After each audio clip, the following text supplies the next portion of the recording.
O projeto de Deus para você é um projeto de felicidade, mas você precisa se decidir a ser feliz.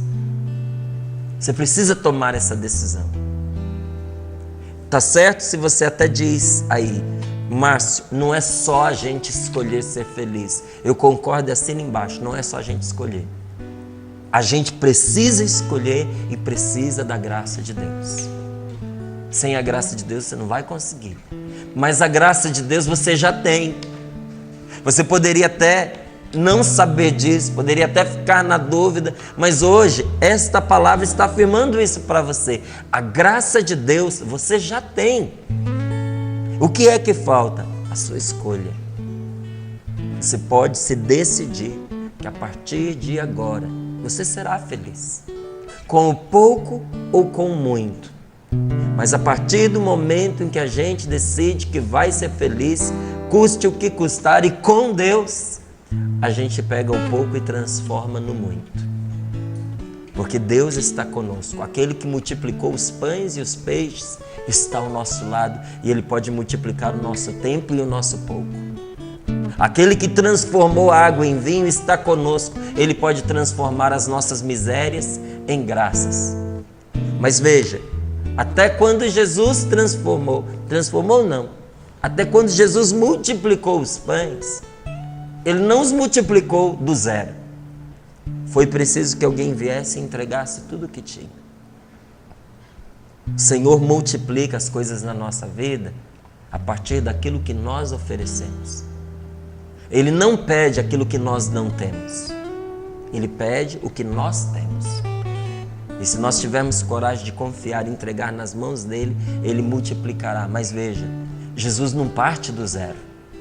É preciso oferecer a ele alguma coisa.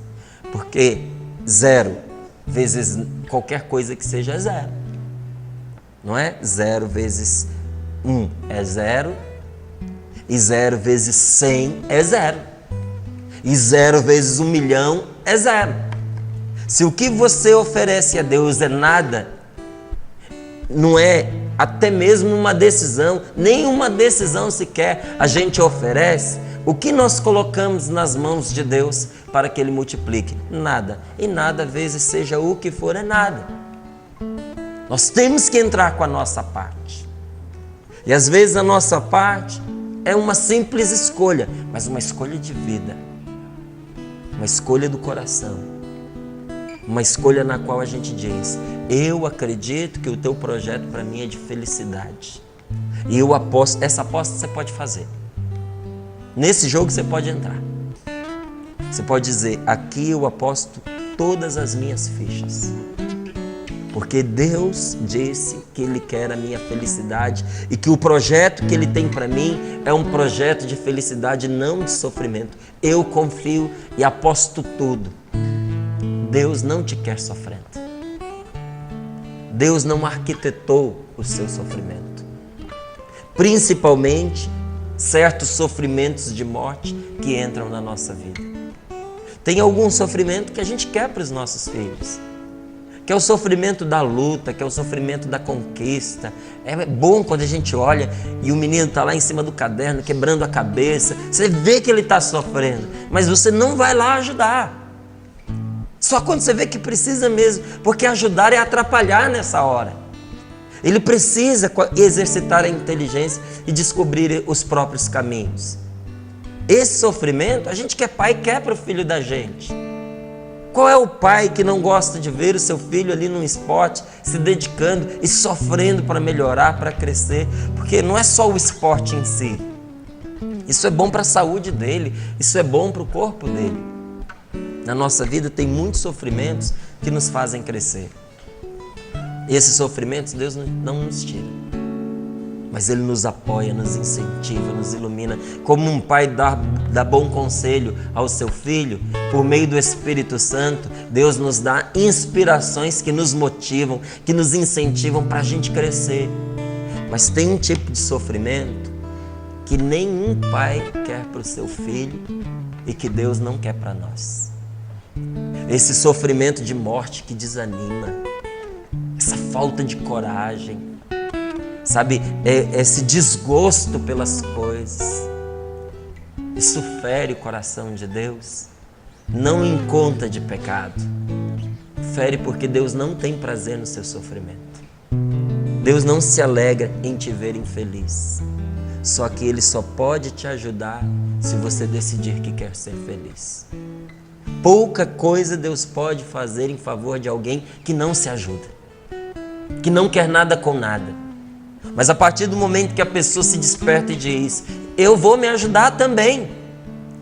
Eu sei que depende de Deus, mas também depende de mim. Eu vou me ajudar, eu vou abraçar esse projeto de Deus, que eu não conheço qual é, que eu já sei que vai se revelando aos pouquinhos para mim na minha vida. Deus não revela para nós os seus planos de imediato, primeiro, porque nós não temos capacidade de compreender de todo a nossa vida, não temos. A pessoa pode ser presunçosa, orgulhosa, dizer: eu tenho, se fosse explicado para mim eu teria. Não tem. Quer saber por que não tem? Porque as poucas coisas que acontecem conosco hoje a gente tem dificuldade de entender. A gente se revolta com o pouco sofrimento que nos atinge hoje. Imagine você ter conhecimento de tudo que te espera pela frente, de bom e também de difícil. A gente não tem estrutura para conhecer toda a nossa vida, tudo que a gente tem pela frente no presente momento. Nós não estamos maduros para isso ainda, não importa que idade você tem.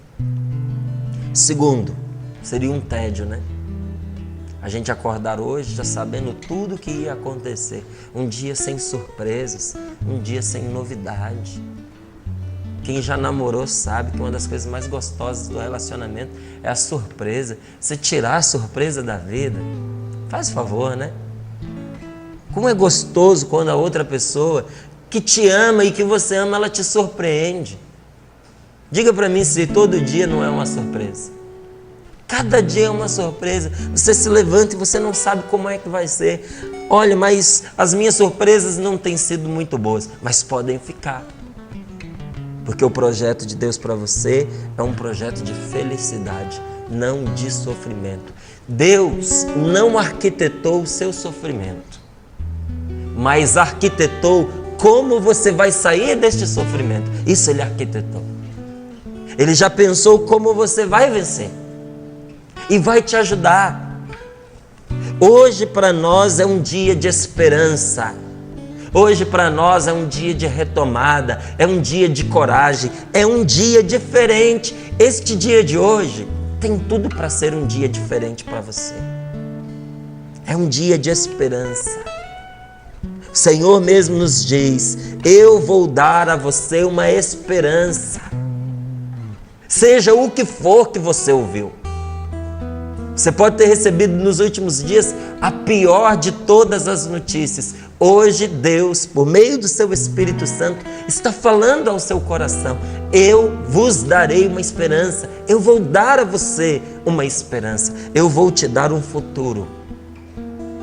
Se você achou que as coisas tinham se encerrado, que as portas tinham se fechado, que as coisas tinham acabado, você se enganou. Eu vou te dar um futuro.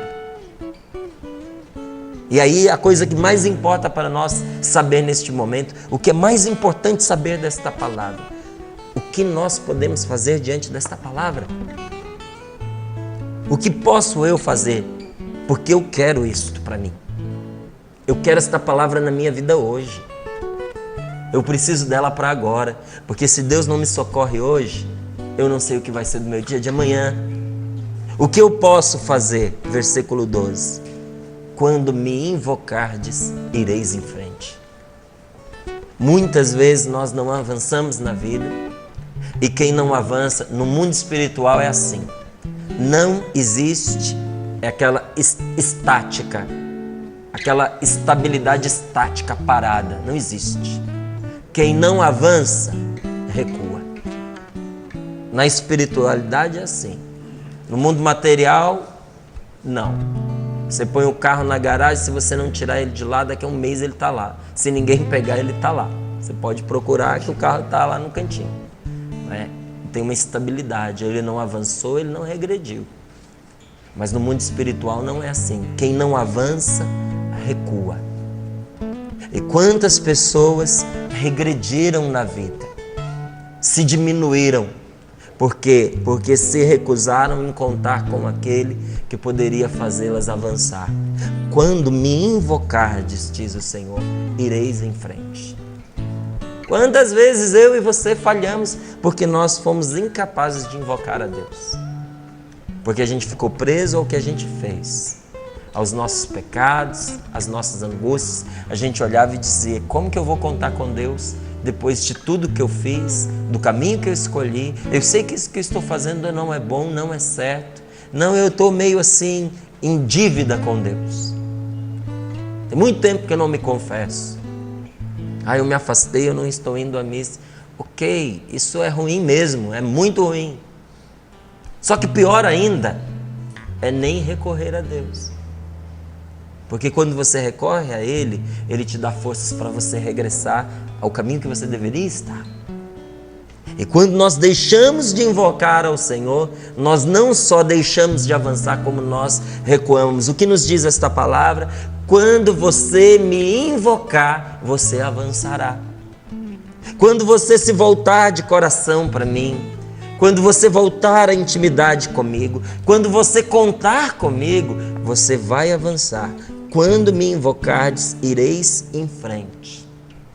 E quando orardes a mim, eu vos ouvirei. Está vendo como a palavra fala de oração?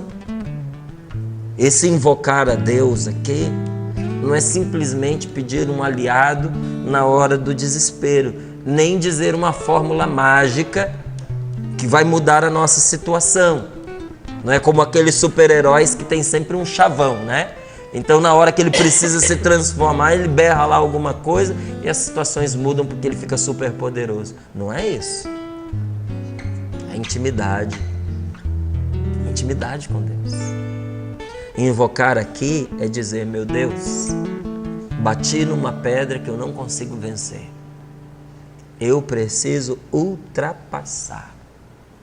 Tem umas histórias da vida de Santo Antão que são muito interessantes. Não é? Uma delas é uma história, uma maneira da gente entender o mundo espiritual. Diz que eles estavam trabalhando ali em volta do Santo Antão, não, essa é São Bento. Diz que eles estavam trabalhando ali à volta do mosteiro e que havia uma pedra que ninguém conseguia tirar. E ninguém conseguia explicar porque pedras maiores tinham sido removidas. Juntaram todos os monges e tinham uns bem fortinhos.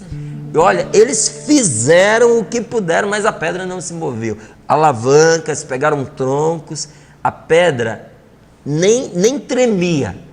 Chamaram São Bento. E São Bento, rezando, ele teve uma imagem de que havia um demônio assentado sobre aquela pedra. Chegou diante dela, fez o sinal da cruz, invocou a presença de Deus e poucos monges tiraram aquela pedra do lugar. Às vezes na nossa vida é assim. Uma situação tão pequena, uma pedra no caminho, que a gente não consegue explicar por que não se remove. Não importa que força a gente faça, aquilo não sai do lugar, mas de jeito nenhum. Falta você invocar a Deus. Falta você dizer ao Senhor: meu Deus, eu topei com algo que está além das minhas forças. E se existe aqui uma força maligna, se existe aqui uma força de morte, fazendo frente contra a minha vida, retira-a, Senhor. E você verá, você experimentará que esta palavra é viva e verdadeira. Quando me invocardes, ireis em frente. Quando orardes a mim, eu vos ouvirei. E veja agora: quando me procurardes, quando me seguirdes de todo o coração, quando me procurardes e quando me seguirdes de todo o coração, eu me deixarei encontrar por vós e mudarei o vosso destino.